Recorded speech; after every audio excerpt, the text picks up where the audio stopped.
Thank you very much. Good morning. I'm very grateful to the organizers of this fantastic workshop, Professors Jean Gayon and Alvaro Moreno and Isabella Sarto-Jackson, for their kindness to invite me here. I'm going to be filmed, and I'm not worthy of that because I'm not a movie star at all. But if it can function as a message to Professor Jean Gayon, who is not present here, and as a sign of my gratitude, I'm very happy to take part in this. Now, my paper today will not lie at the center of the topic of this symposium. I'm not going to contribute to the analysis of the basic concept of function. My purpose is more special. I will somewhat scrutinize the relation between the notion of a natural function on the one hand and the concepts of disease and health on the other. In the end, I will recommend an analysis of the latter notions which is unrelated to the notion of a natural function as normally interpreted. Now, contemporary philosophy of health and disease has been quite focused on the problem of determining the nature of the concepts of health and disease from a scientific point of view. Some theorists claim and argue that these concepts are value-free and descriptive in the same sense as the concepts of atom, metal, and rain are value-free and descriptive. Moreover, a disease in a human being can be discovered according to this line of thought through ordinary inspection and through the use of scientifically validated procedures. Other philosophers claim that the concept of health, together with the other medical concepts, is essentially value-laden. To establish that a person is healthy does not just entail some objective inspection and measurement, it presupposes also an evaluation of the general state of the person. Now, in order to characterize the modern Western concept of disease, the American philosopher Christopher Boers, who is well known to many people here, has proposed an explication of the ancient idea that the normal is the natural. He does so when he defends the idea that health is conformity to species design. Boers says, species design is the internal functional organization typical of species members, which forms the subject matter of physiology, the interlocking hierarchy of functional processes at every level, from organelle to cell to tissue to organ to gross behavior, by which organisms of a given species maintain and renew their life. All conditions which are called pathological by ordinary medicine constitute disrupted part function at some level of this hierarchy. And with this general description as a background, Boers presents the following definitions, as many of you have met.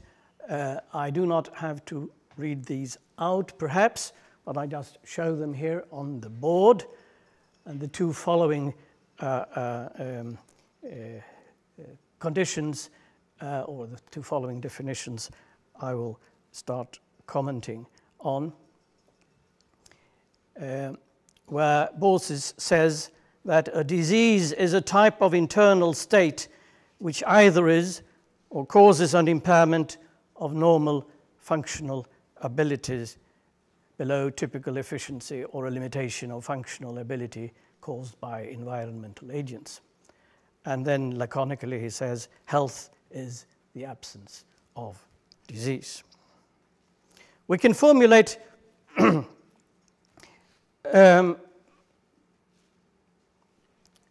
equivalent definition of health in a positive way as follows.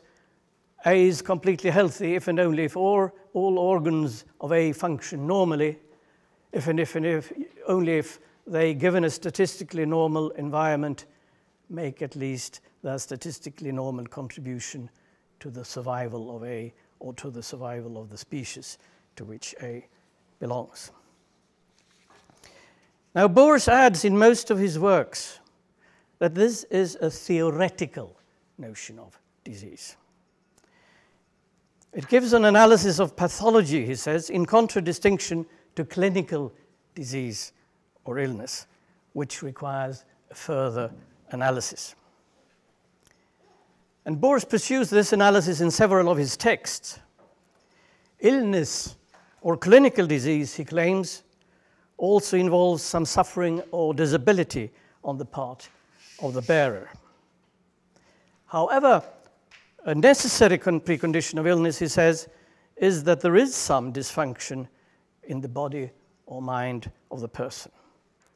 So the natural function analysis sketched above applies also to such clinical cases, according to Boris, although it is not sufficient for those cases. And he has furthermore emphasized that his basic functional analysis of disease represents what, in quote, doctors mean by disease, end of quote.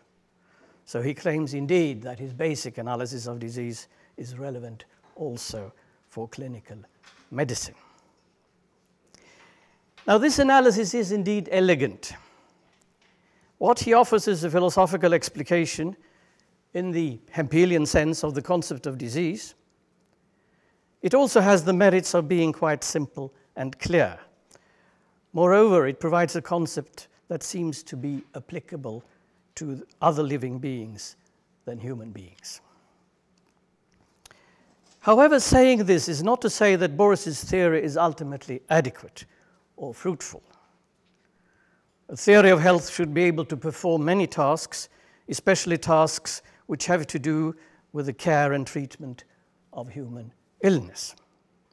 And in the following, I shall argue that we need a completely different theory for the specifically clinical purposes.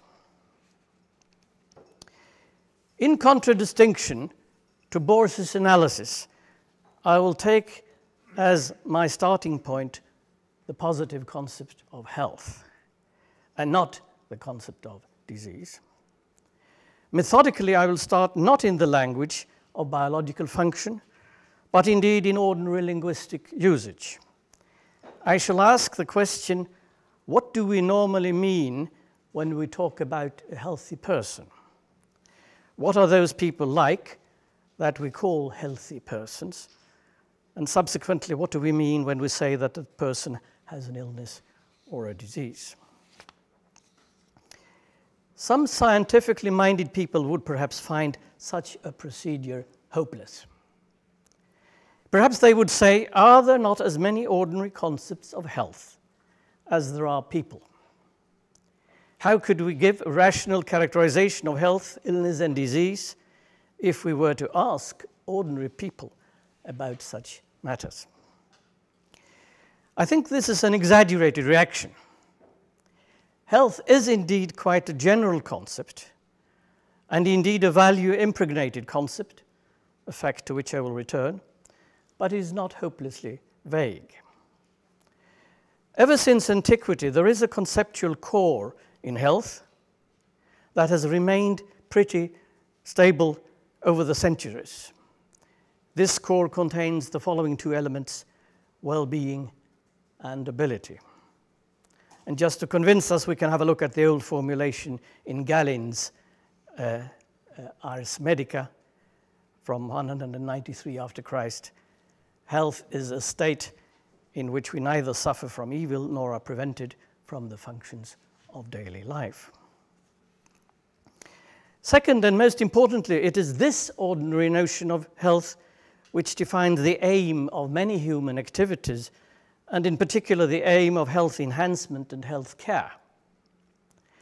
What is crucial to us human beings is our well-being and our ability to do important things in life. Or as the sociologist Parsons says, our capacity to effectively perform the roles and tasks for which we have been socialized. We are not primarily concerned about the fact that our organs give a statistically normal contribution to our survival. It is this lay notion of health that is in many texts called the goal or the primary goal of medicine and healthcare. And one of the most eloquent formulations of the goal of health is the one by the American philosophers of health, Edmund Pellegrino and David Tomasma, in their book, Philosophy as the Basis of Medicine. Medicine is an activity whose essence lies in the clinical event, which demands that scientific and other knowledge be particularized in the lived reality of a particular human for the purpose of attaining health or curing illness through the manipulation of the body and in a value-laden decision matrix. But also disease has an ordinary lay foundation.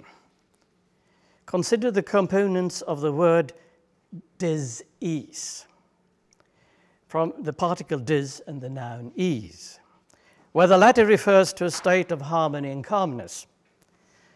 So diseases, according to this understanding, are such internal processes and states in the body as involve disruptions of the person's harmony and calmness. These are central elements in our ordinary understanding of ill health. So we can now see the contrast. We have on the one hand a functional analysis of disease, the Borsian one, and indirectly of health. We have on the other hand a praxis-oriented analysis of health and indirectly of disease. We have thus been introduced to two different conceptual worlds. I use here for the first time the term praxis-oriented. I think that is better suited for my particular version of a holistic theory. Now, is the existence of such parallel conceptual worlds a problem for the theory and practice of medicine? One may argue that in many instances it need not be a great problem, at least not to the practice of medicine.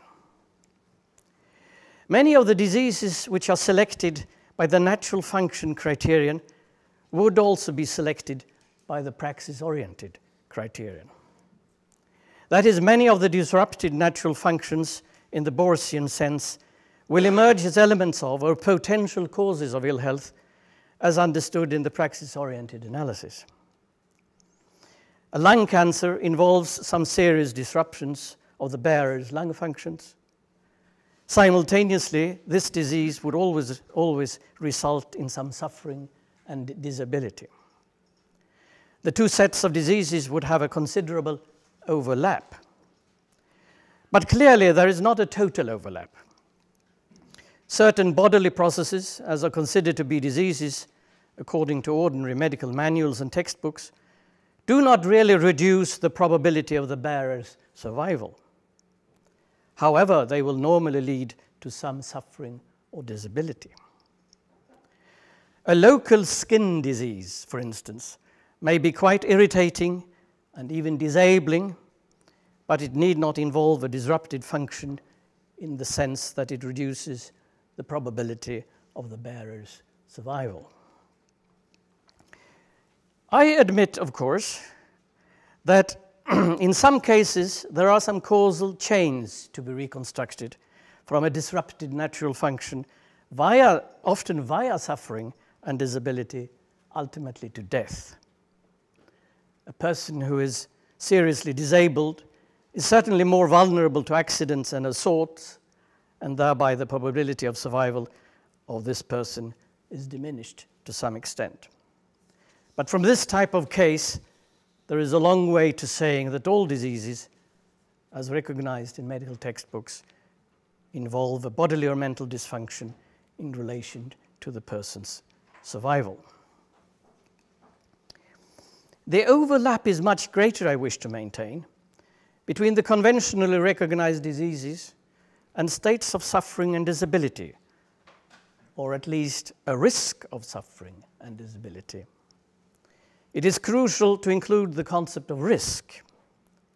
Some diseases, the very mild ones, the lanthanic ones or the aborted ones, do not lead to suffering or disability, but they do indeed entail a tendency towards suffering or disability.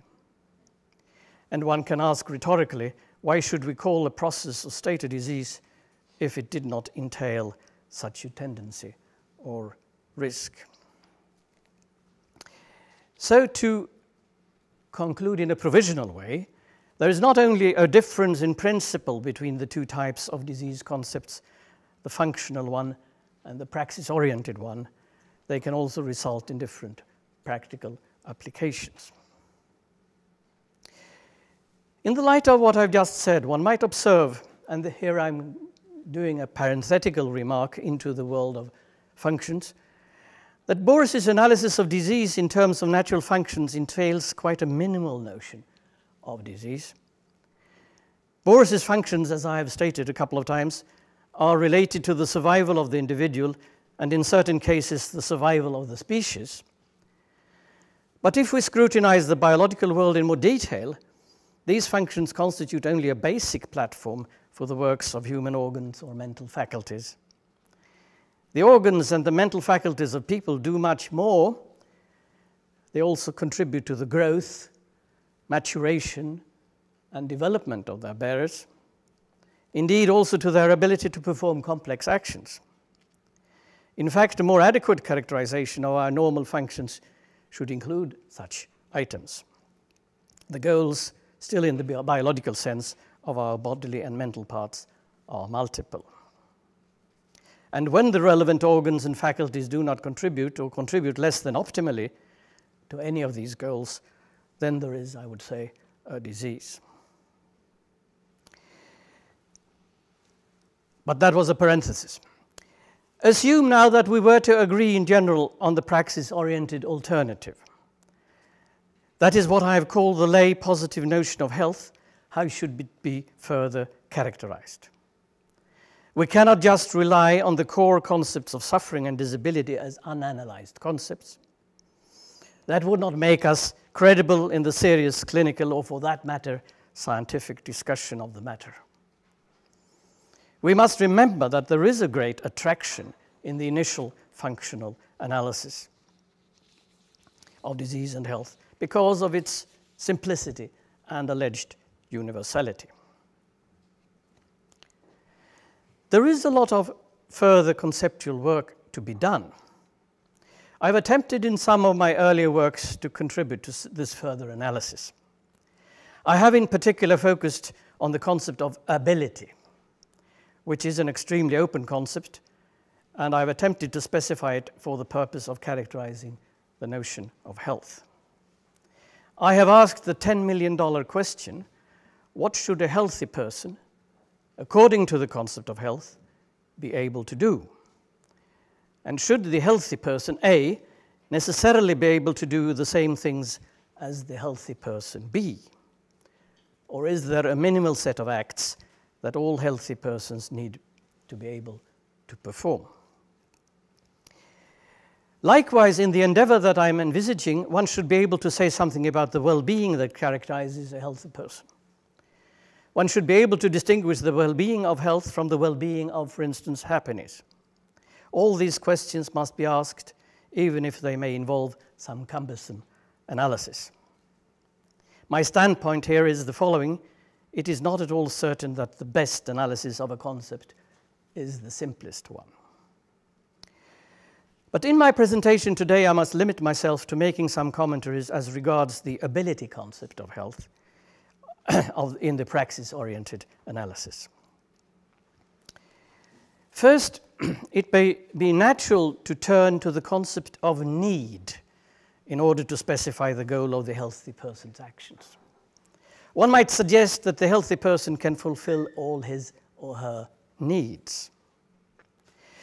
The trouble is that this suggestion gives us very little help. The concept of need is completely open, meaning simply necessary condition of. When we say that John needs a hammer in order to repair his house, what we mean is that John's using a hammer is a necessary condition for John's repairing the house. In order to be useful for our purposes, we thus have to specify the objects of the alleged needs. Some theoreticians in the area have provided such specifications. A celebrated author is Abraham Maslow, who has constructed an elaborate theory of basic needs.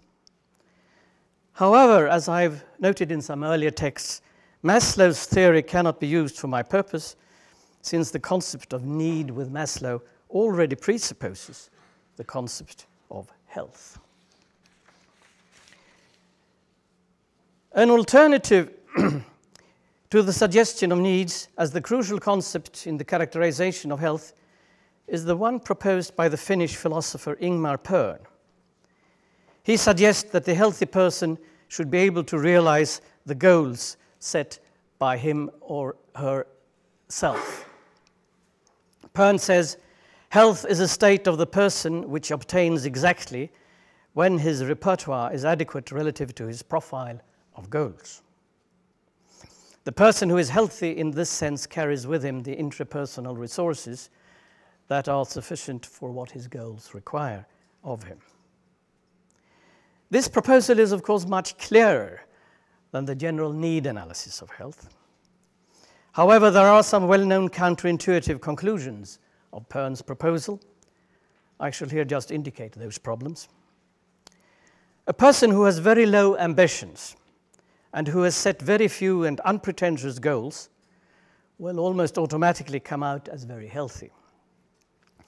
The reason is that he or she will easily realize these goals. And conversely, the person who is completely unrealistic and aims for the stars will automatically come out as unhealthy. He or she will never realize the goals set. Pern's theory must therefore be amended in order to work for the purpose. Before I try to do this, I'll briefly return to a different proposal. I have in mind the one put forward by the British philosopher Bill Fulford. He is also a philosopher who gives an account of a holistic, praxis-oriented theory of health and illness. Fulford emphasizes the term illness, since it is a central point in his theory that illness is a logically primary concept and that disease is a derived concept. Fulford, moreover, denies the claims of Bohr that an illness must presuppose a disease in the dysfunctional Bohrsian sense. Fulford's conception of an illness can be concisely formulated as follows. A person is ill to the extent that he or she fails to do what a person ordinarily does in the absence of obstruction or opposition. Illness, then, is a special form of failure of intentional action. Such actions can fail for other reasons than illness, so he says the patients who are ill are unable to do everyday things that people ordinarily just get on and do, moving their arms and legs, remembering things, finding their ways about familiar places, and so on. It is clear that Fulford's theory encompasses a central group of action that a healthy person must be able to perform, and it truly indicates that many common illnesses would prevent the performance of such actions. A person with cardiac failure or a stroke is normally bound to bed for a while and is prevented from doing most ordinary things. But it is easy to find counterintuitive consequences also of Fulford's theory. One wonders really whether the healthy person should be able to perform only the ordinary actions. Should he or she not also be capable of doing some extraordinary things, such as applying for a job and finding a partner? And conversely, it seems as if certain persons who are ill, even seriously ill, could be quite competent with regard to the ordinary actions mentioned by Fulford. Let me then introduce my own proposal for a characterization of health, as well as disease and other forms of malady. My proposal also involves the specification of a set of goals, that is, goals of the action to be performed by the healthy person.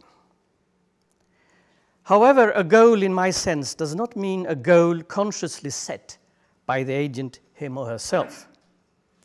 As we have seen, this idea led to counterintuitive results in the theory of Pern's. But there is a further crucial reason. Some people don't or even cannot consciously set any goals for themselves. Babies clearly cannot set any goals, nor can people with severe dementia. And we certainly wish to be able to attribute health to babies, and we wish to be able to characterize the health of persons with dementia. Hence, we need a notion of a goal of a different kind. For my purpose, then, I've introduced the notion of a vital goal. Vital goals are goals that are inherent in all humans, I claim, and indeed I've argued in many other organisms. The vital goals include survival, but they encompass much more. I propose that a person's vital goals are the states of affairs which are necessary and jointly sufficient for his or her minimal long-term happiness. This idea could be rephrased informally thus: a vital goal is a state of affairs which is either a component of or otherwise necessary for the person's living a minimally happy life. This obviously includes more than mere survival. It includes life without disabling pain. It includes the realization of the most important projects of the person, such as, not necessarily, but such as having a partner, successfully raising children, having a job, and having minimally decent accommodation. Note that a person, according to my analysis here, may also have a set of quite specific individual vital goals.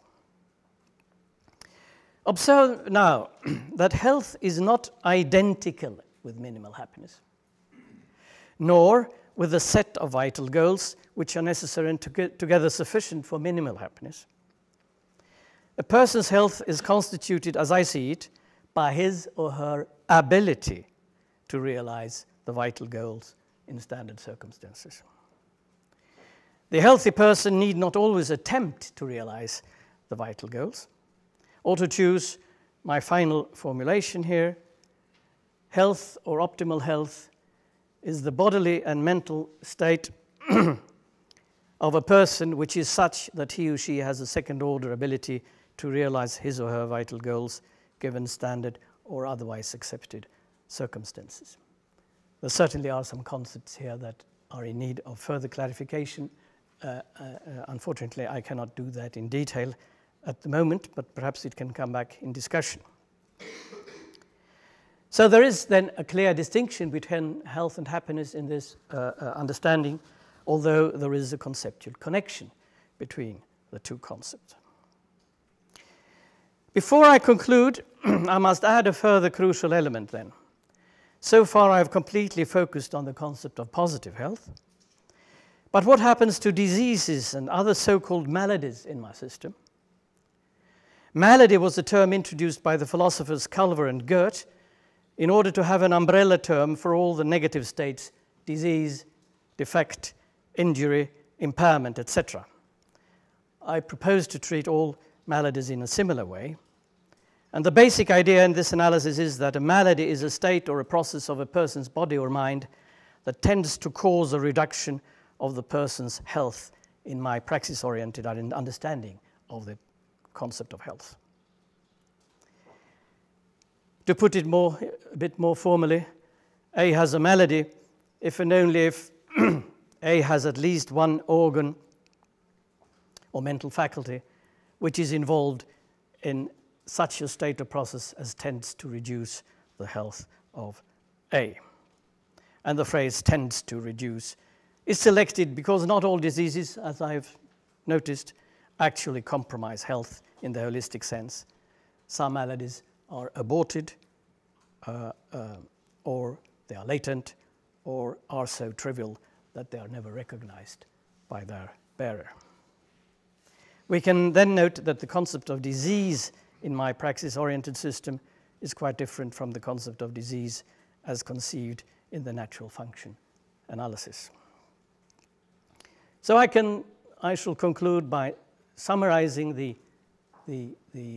definitions presented here in my text. First, the natural function definition of disease. And the disease is a type of internal state which either is or causes an impairment of normal functional ability.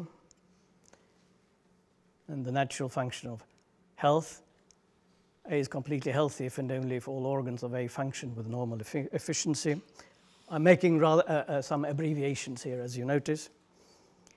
And the praxis-oriented definition of health, health or optimal health, is the bodily or mental state which is such that a person has a second-order ability to realize his or her vital goals, given standard or otherwise accepted circumstances. And the praxis-oriented definition of disease I just gave you. It is when A has at least one organ or faculty which is involved in such a state or process as tends to reduce the health of A. Thereby I have been within the limit, I hope. No, you have room for but it's, thank you very much for your talk. So then, as we have already done